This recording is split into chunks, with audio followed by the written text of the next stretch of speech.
Assalamualaikum warahmatullahi wabarakatuh. Selamat pagi, siang, sore, ataupun malam, dimanapun teman-teman berada dan kapanpun teman-teman membuka video ini. Nah, sebelumnya perkenalkan saya Jainuddin. Saya merupakan mahasiswa S1 jalur SNMPTN di tahun 2020 dan saya saat ini sedang menempuh pendidikan di Universitas Brawijaya, Fakultas Pertanian, Program Studi Kehutanan di Malang tentunya. Nah, pada kesempatan kali ini saya akan menyampaikan mengenai pengenalan utama dari SNMPTN itu seperti apa gitu dan untuk sebagai langkah awal teman-teman menuju ke gerbang perguruan tinggi negeri. Nah, ini adalah salah satu jalur yang harus teman-teman pilih yaitu sebagai langkah awal untuk teman-teman nanti masuk. Nah, untuk lebih lanjutnya akan saya kenalkan kepada teman-teman apa itu SNMPTN dan bagaimana persyaratan-persyaratannya dan lain sebagainya. Baik, langsung saja. Untuk yang pertama yaitu berkaitan dengan, yaitu adalah tentang SNMPTN. Nah, apa sih itu SNMPTN? Nah, kira-kira teman-teman ada yang tahu nggak nih apa itu SNMPTN? Oke, mungkin dari teman-teman sudah ada yang mengetahui dan ada juga yang belum mengetahui apa itu SNMPTN. Nah, pada kesempatan kali ini saya akan menyampaikan kepada teman-teman terkait dengan SNMPTN itu seperti apa. Ya, untuk SNMPTN merupakan salah satu seleksi nasional masuk perguruan tinggi negeri yang merupakan salah satu jalur utama untuk masuk ke perguruan tinggi negeri yang diselenggarakan oleh Lembaga Tes Masuk Perguruan Tinggi Negeri atau LTMPT melalui seleksi dari pangkalan data siswa sekolah atau PDSS yang telah diisikan oleh sekolah berdasarkan prestasi akademik selama beberapa semester ke depan. Untuk selanjutnya yaitu adalah dengan ketentuan. Nah, apa saja ketentuan yang ada di SNMPTN? Nah, ini adalah salah satu faktor pemicu dan salah satu faktor yang menentukan teman-teman untuk bisa masuk ke SNMPTN. Terkait dengan ketentuan-ketentuannya seperti apa, kita simak bersama. Yang pertama, untuk SNPTN ini merupakan salah satu seleksi yang memang menggunakan nilai rapot dan didasarkan pada hasil penelusuran prestasi akademik siswa dengan menggunakan nilai rapot tentunya. Dan juga ada portofolio akademik ini untuk portofolio hanya berlaku pada program studi tertentu seperti misalkan program studi seni rupa, program studi olahraga itu adalah menggunakan portofolio akademik, yaitu nanti akan ada di SNMPTN itu adalah bentuk persyaratan menggunakan portofolio. Nah, itu hanya beberapa untuk program studi tertentu gitu. Dan nanti akan saya jelaskan di kegiatan ke depan seperti apa saja portofolio yang harus teman-teman kerjakan dan teman-teman akan harus diisikan gitu. Ini adalah salah satu sharing-sharing saja gitu ya mengenai apa sih itu SNMPTN dan bagaimana perjalanan saya untuk masuk ke SNMPTN itu seperti apa. Nah, mungkin dari teman-teman nanti akan ada yang menirukan kinerja atau proses saya ketika masuk SNMPTN itu seperti apa. Nanti teman-teman bisa untuk diikuti ya. Baik, setelah itu juga rapot yang digunakan dalam SNMPTN tentu yaitu adalah yang digunakan selama 5 semester, yaitu dimulai dari kelas 10 semester 1 sampai dengan kelas 12 semester 1. Itu adalah dari jadi 5 semester. Semester 1, semester 2, semester 3, semester 4, semester 5 sampai dengan kelas 12 semester 1. Dan adapun untuk semester 2 yaitu di kelas 12 yaitu adalah semester 6, itu nanti teman-teman tetap harus mempunyai nilai yang bagus dan juga nanti itu adalah sebagai penentu untuk teman-teman ketika di perkuliahan nanti gitu. Dan teman-teman akan ada acuan untuk mendapatkan IP gitu teman-teman. Jadi nanti kalau misalkan teman-teman nilai di semester 6 itu adalah bagus, ketika IP-nya itu buruk, maka teman-teman akan dipertanyakan bagaimana ini dengan sistem pembelajaran ketika di SMA-nya gitu. Dan bagaimana untuk penilaian-penilaian di masa SMA-nya seperti itu. Nah, ini adalah jadi teman-teman antara semester 1 sampai dengan semester selanjutnya, ini adalah teman-teman nanti harus ada saling keterkaitan gitu antara satu sama lainnya. Jadi jangan sampai mata pelajaran ini teman-teman bagus ketika di mata pelajaran ini adalah jelek gitu. Jadi teman-teman itu harus bagus banget itu di antara nilai satu dengan nilai yang lainnya minimal. Untuk teman-teman yang masuk ke SNMPTN itu adalah minimal nilainya 85 gitu. Jadi nanti biar ada teman-teman seperti misalkan ketika teman-teman bersaing dengan teman-teman yang lainnya, ya teman-teman nanti akan ada berupa persiapan gitu. Jadi teman-teman itu tidak akan, oh saya nilainya seperti ini, seperti itu. Nah, tidak akan seperti itu. Dan juga jangan teman-teman terlalu berbesar hati dan juga berbesar kepala. Saya ingin masuk ke universitas ini dan program studi ini, tapi tidak melihat nilai yang teman-teman miliki. Itu adalah salah satu jebakan yang memang teman-teman nanti akan ibaratnya dapatkan gitu. Jadi jangan sampai berpikir saya nilainya seperti ini gitu dan saya ingin masuk ke misalkan ke UI kedokteran gitu. Itu adalah salah satu program studi yang sangat susah dimasuki dan teman-teman meskipun mempunyai nilai yang bagus, itu belum tentu teman-teman masuk ke Universitas Indonesia di program studi kedokteran gitu ataupun di Unpad misalkan teman-teman mau kedokteran di Unpad itu adalah salah satu kedokteran yang memang favorit di Jawa Barat dan sangat-sangat luar biasa banget untuk peminatnya itu tiap tahun berkisar sekitar ribuan gitu ya 1000 sampai dengan 1500 pendaftar setiap tahun dan yang diterima hanya sekitar 30 sampai 40 orang gitu teman-teman. Jadi teman-teman jangan terlalu tinggi untuk mengambil pemilihan program studi, tapi teman-teman harus perhatikan juga dengan bagaimana nanti teman-teman kinerjanya dan juga bagaimana teman-teman peluang di masyarakat untuk bisa bekerja itu seperti apa. Sebenarnya bukan di SNMPTN itu ataupun di program studi itu teman-teman bukan dituntut untuk saling gengsi-gengsian di dalam program studi, tapi bagaimana teman-teman nanti memperjuangkan kinerja dan juga memperjuangkan prestasi yang teman-teman dapatkan ketika nanti teman-teman di kuliah dan juga implementasinya itu adalah di lingkungan sekitar seperti itu teman-teman. Jadi jangan sampai teman-teman nanti ketika misalkan mengambil program studi gengsi-gengsian saya mau ngambil program studi ini dan ini seperti ini dan ketika nanti teman-teman lolos di SNMPTN itu adalah tanggung jawab teman-teman dan teman-teman harus bisa menjaga nama baik itu adalah nama baik pribadi teman-teman yaitu adalah dengan nilai IP atau indeks prestasi baik maupun indeks prestasi kognitif yaitu yang teman-teman nanti akan peroleh selama beberapa semester ke depan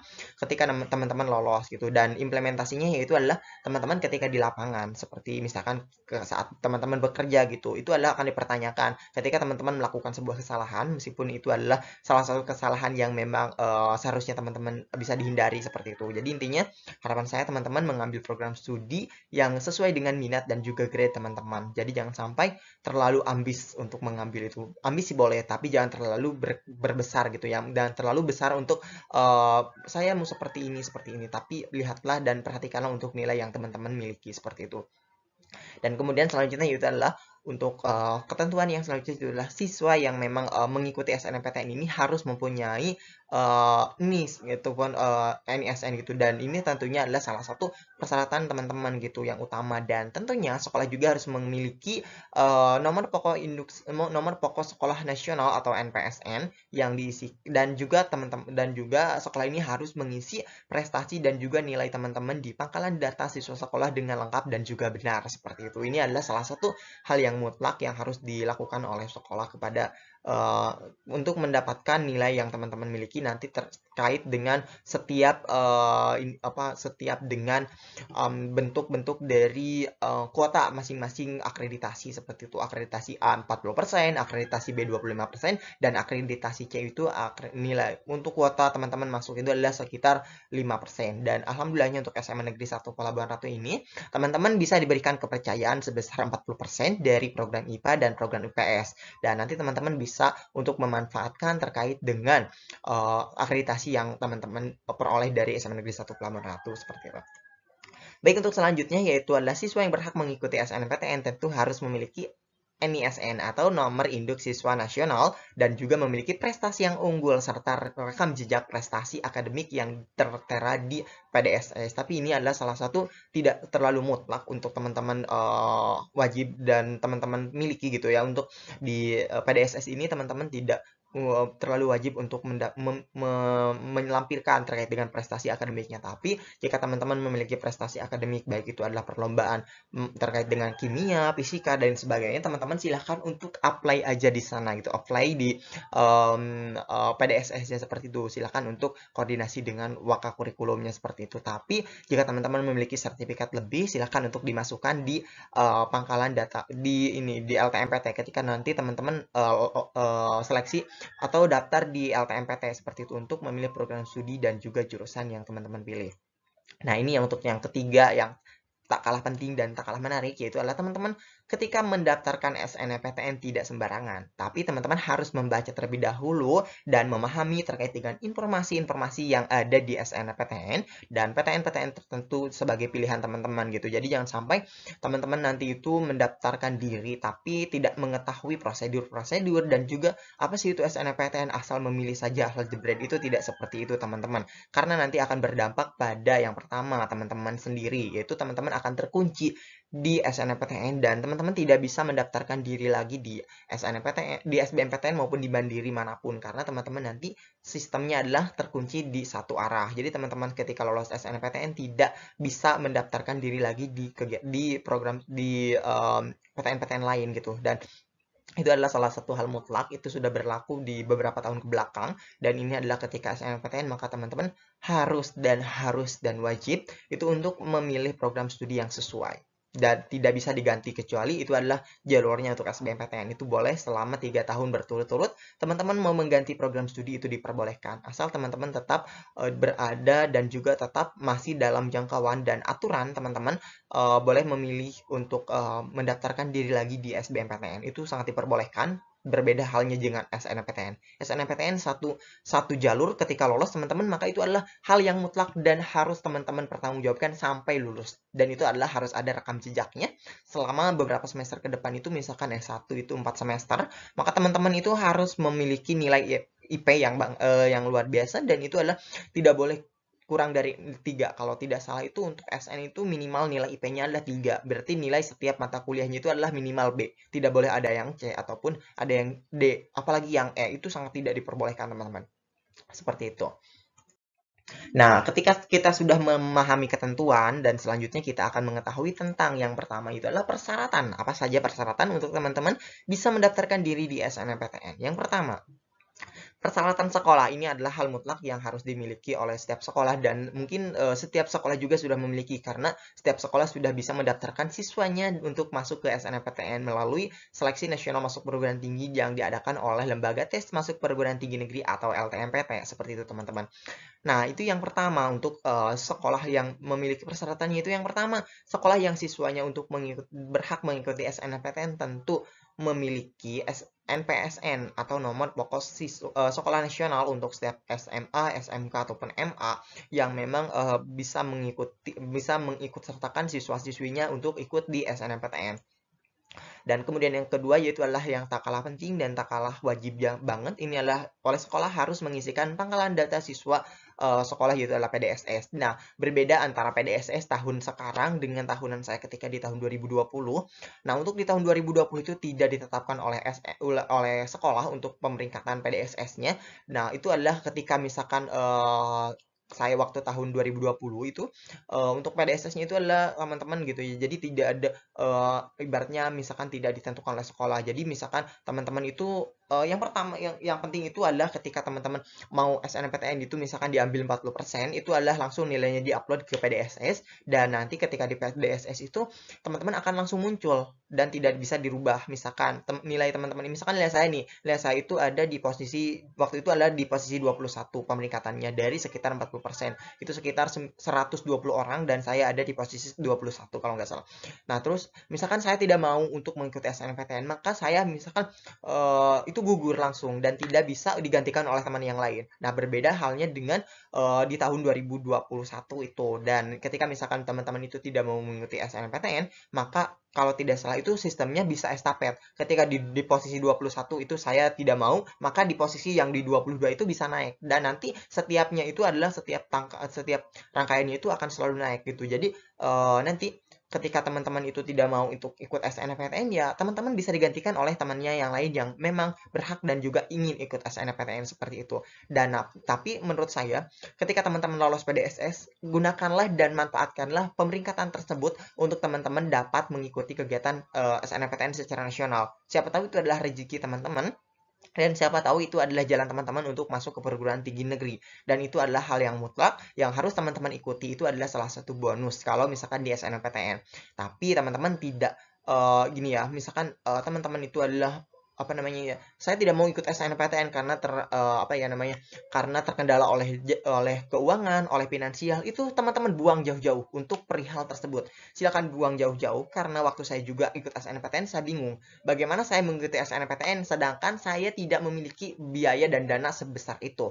Perlu diketahui ketika program studi kehutanan saya gitu ya, setiap semester itu minimal 500.000 dan maksimalnya itu 6.500.000 untuk satu semester untuk pembayaran UKT. Tapi alhamdulillahnya qadarullah saya ditetapkan sebagai mahasiswa bidik misi, dan pada saat itu saya ditetapkan sebagai mahasiswa bidik misi, dan sampai sekarang juga saya masih ditetapkan sebagai mahasiswa bidik misi dan mendapatkan uang dana, mendapatkan dana gitu ya. Setiap semester itu sekitar 6.600.000, itu tertera dari 4.200.000 sebagai uang kehidupan, uang kesehari-hari, dan 2.400.000 itu adalah uang pendidikan. Jadi teman-teman jangan khawatir ketika teman-teman sudah lolos SNPTN, terus kemudian teman-teman itu bingung bagaimana biayanya. Jangan khawatir teman-teman. SMA itu kuliah itu tidak serupa dengan ketika teman-teman SMA, ketika teman-teman SMP maupun SD yang masih diantarkan oleh guru dan juga oleh bagian dari sekolah, oleh aktivitas akademika di sekolah. Ini berbeda teman-teman, karena SMA itu ketika kuliah itu teman-teman sudah dewasa. Silakan teman-teman bisa mencari untuk beasiswa, teman-teman tidak terpaku di beasiswa apa saja, itu bebas banget. Tapi untuk beasiswa yang paling utama yang ada terkaitan dengan SNPTN yaitu adalah beasiswa di KIP kuliah. Teman-teman bisa silakan untuk mendaftarkan diri di KIP kuliah. Bagaimana prosedurnya dan bagaimana persyaratan-persyaratannya, silakan teman-teman baca di KIP kuliah kemendikbud.go.id, dan kalau ada kesempatan nanti akan saya sedikit jelaskan mengenai KIP kuliah itu seperti apa ketika saya nanti setelah selesai menjelaskan dengan SNPTN. Seperti itu teman-teman. Untuk selanjutnya nih, yang tak kalah penting juga yaitu adalah persyaratan siswa sebagai pendaftar tentunya ya. Yaitu yang pertama, ketika teman-teman memiliki persyaratan sebagai dan memenuhi persyaratan yang unggul untuk teman-teman mengikuti SNMPTN, maka teman-teman wajib untuk mengikuti SNMPTN, wajib hukumnya ya teman-teman. Yaitu apa saja persyaratannya? Yang pertama yaitu adalah merupakan siswa SMA ataupun MK di kelas 12 pada tahun tertentu, yaitu misalkan teman-teman sekarang di tahun 2021. Nah, maka teman-teman nanti ketika ketika teman-teman lulus itu kan di tahun 2022. Nah, itu adalah maka teman-teman wajib untuk mengikuti kegiatan SNMPTN dengan catatan teman-teman sudah lolos pada SS gitu teman-teman. Dan memiliki prestasi yang unggul serta rekam jejak digital nilai-nilai yang memang teman-teman bisa pertanggungjawabkan ketika lolos SNMPTN. Seperti itu. Yang kedua, tentunya teman-teman memiliki NISN ataupun nomor induk siswa nasional yang sudah terdaftarkan di PDSS atau terdaftarkan di laman Kemendikbud maupun di database, dan juga di Dapodik sekolah maupun di Dapodik Kemendikbud. Seperti itu teman-teman. Karena ini banyak sekali faktor-faktornya. Ketika daftar akun LTMPT teman-teman itu banyak yang terkendala di NISN. Itu ada yang misalkan berbeda, tapi sebenarnya untuk NISN itu dari SD sampai dengan SMA dan nanti teman-teman kuliah juga itu masih menggunakan NISN yang sama, tidak akan berubah-ubah. Yang berbeda itu ketika nanti teman-teman akan mendapatkan NIS gitu ya. Kalau misalkan di sekolah SD, SMP, SMA itu teman-teman akan mendapatkan NIS, nomor induk sekolah. Tapi ketika teman-teman di kuliah itu akan mendapatkan NIM, yaitu nomor induk mahasiswa. Itu berbeda teman-teman. Yang setiap nanti teman-teman itu adalah yang dari SD sampai dengan kuliah itu di bawah itu adalah bentuknya NISN, bukan NIS ataupun NIM. Seperti itu teman-teman. Nah, ini adalah salah satu yang memang harus banget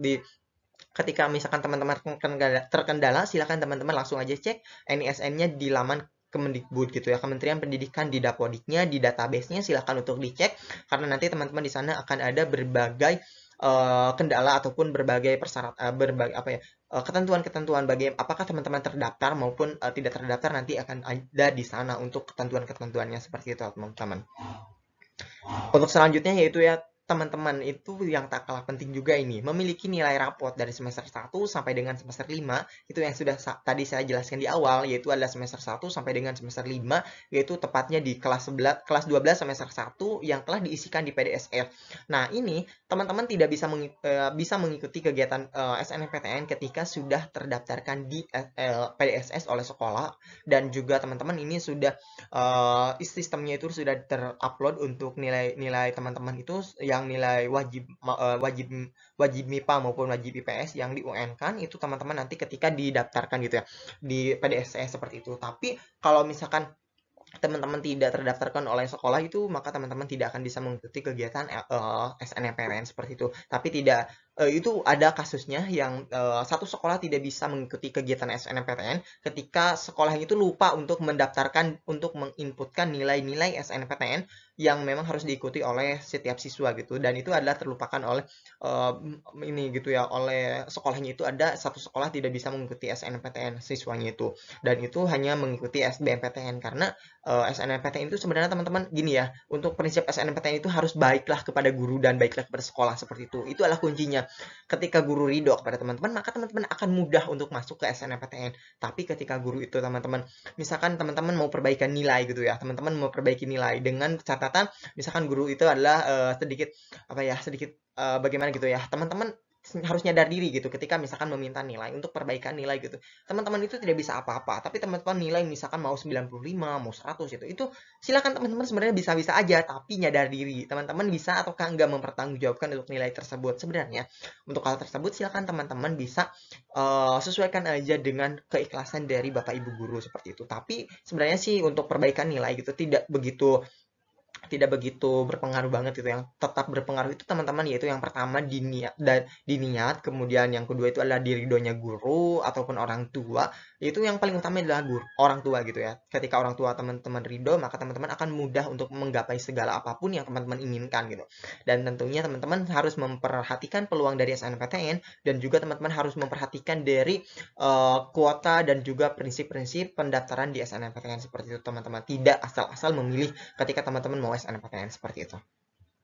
Nah, yang selanjutnya itu adalah teman-teman bisa memiliki prestasi akademik dan juga non-akademik sebagai persyaratan yang telah ditentukan oleh masing-masing PTN. Tapi ini tidak terlalu berpengaruh teman-teman dan tidak terlalu penting gitu ya.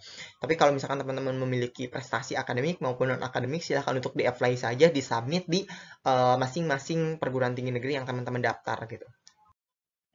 Nah, untuk selanjutnya ini ada apa? Yaitu berkaitan dengan, ini dia, yaitu berkaitan dengan bagaimana caranya diterima di PTN. Nah, ini adalah salah satu hal mutlak dan salah satu impian setiap calon mahasiswa untuk masuk ke perguruan tinggi negeri.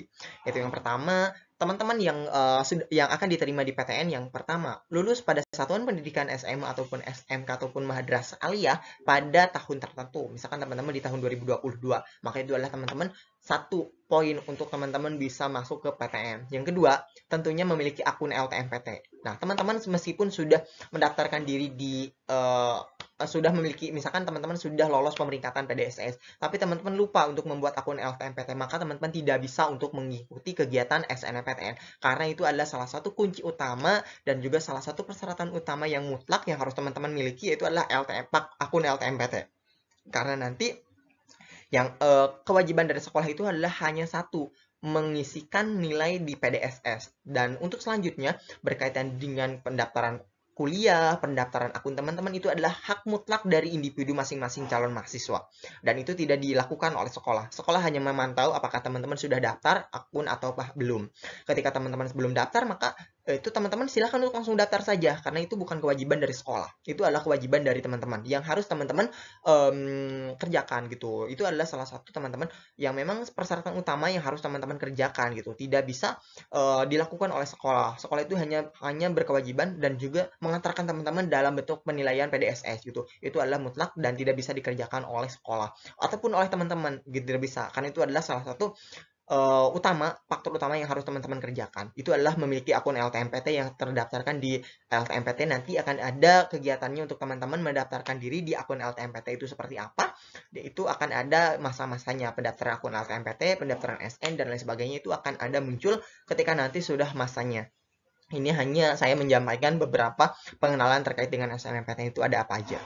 Untuk selanjutnya ini yang kedua, yaitu yang ketiga, yaitu teman-teman yang misalkan tadi ya sudah lolos SNMPTN, sudah lulus di satuan pendidikan, kemudian memiliki akun PDSS, akun LTMPT. Yang ketiga itu lolos pemeringkatan PDSS. Sebenarnya ini adalah sebelum teman-teman memiliki akun akun LTMPT, teman-teman harus lolos di PDSS gitu. Jadi harus lolos di pemeringkatan PDSS sebanyak 40%, karena SMA itu adalah ada kuota sekitar 40%, karena akreditasinya kalau akreditasinya B 25%, akreditasinya C 5%. Itu nanti teman-teman silakan sesuaikan dengan minat dan juga bakat teman-teman untuk mendaftarkan diri di satuan pendidikan di tingkatan nasional seperti itu.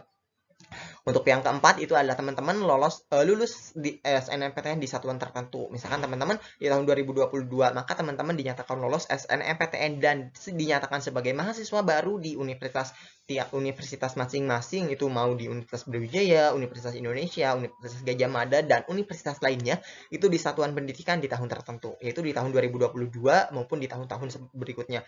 Tapi untuk SNMPTN ini hanya bisa diikuti oleh satuan pendidikan di tahun tertentu, berbeda dengan SBMPTN. Yang SNMPTN itu bisa diikuti oleh 3 tahun berturut-turut gitu. Untuk selanjutnya yaitu yang tak kalah penting juga, lolos verifikasi dan juga telah memenuhi persyaratan yang telah ditentukan oleh masing-masing PTN di PTN penerima. Itu teman-teman seperti ini. Ketika teman-teman sudah lulus sekolah, sudah lulus SN, sudah memiliki akun, tapi teman-teman lupa untuk verifikasi ataupun daftar ulang, maka teman-teman dinyatakan tidak mengikuti SNMPTN dan tidak dinyatakan sebagai mahasiswa baru di universitas tertentu. Ini adalah salah satu faktor yang harus teman-teman ikuti, karena daftar ulang itu adalah salah satu penentuan gitu. Teman-teman itu benar-benar menginginkan di universitas itu ataukah tidak gitu. Jadi kalau misalkan teman-teman daftar ulang, maka teman-teman berarti sudah dinyatakan mengikuti dan juga mentaati aturan dan memang menginginkan universitas tersebut gitu. Tapi kalau teman-teman tidak mendaftarkan diri, maka teman-teman tidak daftar ulang, maka teman-teman dinyatakan sebagai menggugurkan diri seperti itu, atau mengundurkan diri di SNMPTN di program studi jurusan maupun di universitas tertentu yang telah teman-teman itu ikuti gitu. Dan itu adalah akan berpengaruh pada yang pertama, teman-teman akan terkunci ketika lolos SNMPTN dan tidak bisa mengikuti SB maupun mandiri, kecuali teman-teman silakan masuk ke swasta. Tapi di swasta juga sekarang ada penentuan bisa menggunakan nilai UTBK yang bisa diikuti itu. Jadi kalau misalkan swasta itu menggunakan nilai UTBK, maka teman-teman wajib mengikuti. Jadi teman-teman kalau misalkan udah mengikuti, misalkan seperti ini ya, teman-teman itu lolos SN, tapi teman-teman tidak daftar ulang, maka teman-teman sudah terkunci di SNMPTN, tidak bisa mengikuti SB ataupun mandiri. Nah, silakan teman-teman masuk ke swasta, tapi di swasta juga sekarang sudah ada penentuan akan diambil nilai dari SBMPTN, dari UTBK, ujian tulis berbasis komputer. Jadi ujian tulis berbasis komputer itu nanti teman-teman bisa digunakan untuk yang pertama nilai SBMPTN, yang kedua nilai mandiri, dan yang ketiga itu bisa digunakan untuk nilai di swasta gitu. Jadi teman-teman jangan sampai seperti ini gitu ya, teman-teman lolos SN tidak diambil, itu akan berpengaruh pada berbagai aspek gitu. Jadi teman-teman harus memperhatikan segala aspek yang ada, jangan sampai saya udah lolos SN, saya tidak mau gitu, saya maunya di SB maupun di mandiri. Itu jangan seperti itu teman-teman, karena semuanya akan berpengaruh dengan besar seperti itu. Dan intinya jangan terlalu besar untuk mengambil program studi, dan teman-teman jangan terlalu menghayal terlalu tinggi, karena kalau jatuh itu akan sakit. Oke. Mungkin itu saja yang bisa saya sampaikan mengenai pengenalan SNMPTN secara lebih singkat seperti ini ya.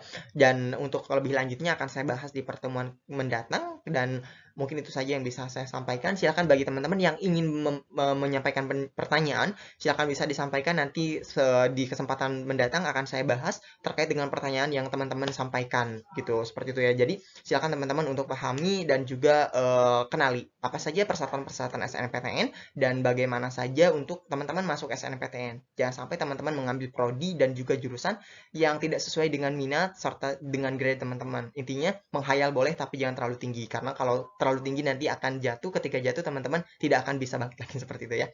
Oke, mungkin itu saja yang bisa saya sampaikan, kurang lebihnya mohon maaf. Akhirul kalam, wassalamualaikum warahmatullahi wabarakatuh.